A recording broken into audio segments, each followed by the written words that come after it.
कल्याण डोंबिवली महानगरपालिकेमध्ये आज महापौर आणि उपमहापौर पदाची निवडणूक होती।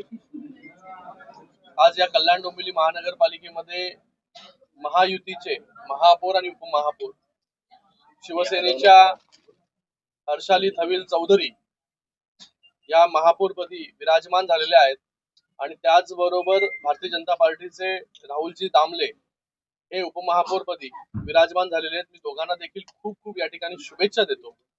आणि या कल्याण डोंबिवली महानगरपालिकेमध्ये नेहमीच महायुतीची सत्ता राहिलेली आहे। लोकांनी जे महायुतीवरती नेहमीच विश्वास जो आहे हा दाखवलेला आहे की ते खासदार असेल, आमदार असेल किंवा महापौर असेल किंवा उपमहापौर असेल, नेहमीच महायुतीची सत्ता या ठिकाणी देखील नेहमीच आलेली आहे।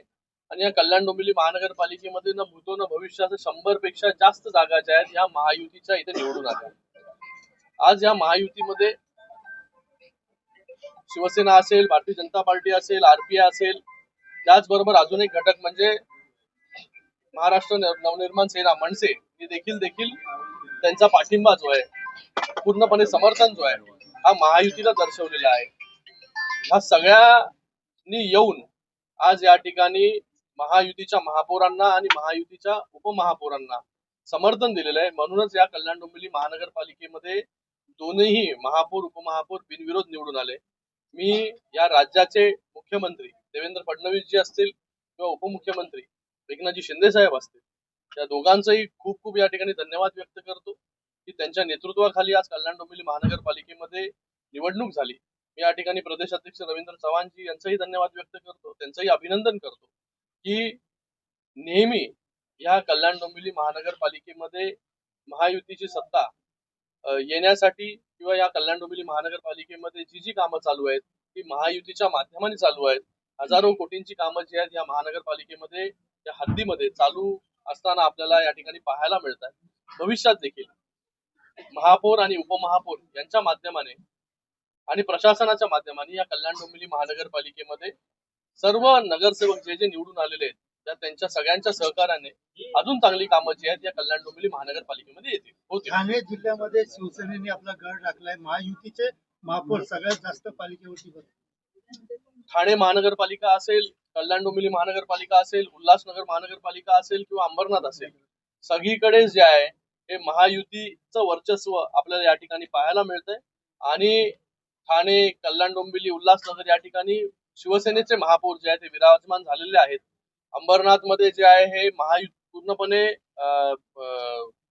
बहुमत जे आहे ते शिवसेनेने त्या ठिकाणी स्थापित केलेलं आहे। एकंदरीत या कल्याण लोकसभेमध्ये 3.5 म्युनिसिपल कॉर्पोरेशन आहेत, त्या 3.5 म्युनिसिपल कॉर्पोरेशन मध्ये आपल्याला महायुतीचं वर्चस्व जे आहे या ठिकाणी पाहायला मिळेल। मुंबई महानगर लोकसभेमध्ये किंवा ठाणे जिल्ह्यामध्ये जर आपण पाहिलं की लाडकी बहीण, ठाणे महानगरपालिकेमध्ये पण लाडकी बहीण आहे, कल्याण डोंबिवली महानगरपालिकेमध्ये पण लाडकी बहीण आहे, उल्हासनगर मध्ये देखील लाडकी बहीण आहे, अंबरनाथ मध्ये देखील लाडकी बहीण। सगळीकडे जे आहे त्या लाडक्या बहिणी आपल्याला जे आहे हे नेतृत्व करताना आपल्याला पाहायला मिळतंय।